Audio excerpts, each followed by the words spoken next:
What do you think of Amsterdam as a city? I love Amsterdam, great place and great international location for global companies. What's been your favorite session so far? I love the fact that everything that was shared today is all the same issues we're all facing. So it's great to hear how everyone else is approaching that.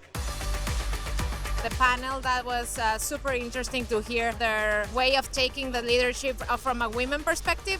Find pointers in the Pandora one, but also the Iveco with a real plan of the implementation. Favorite session today is actually networking events.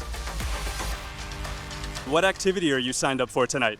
Do I drink wine? Do I make cheese? I signed up for a candle type of making thing. Are you a wine connoisseur? I hope to be afterwards.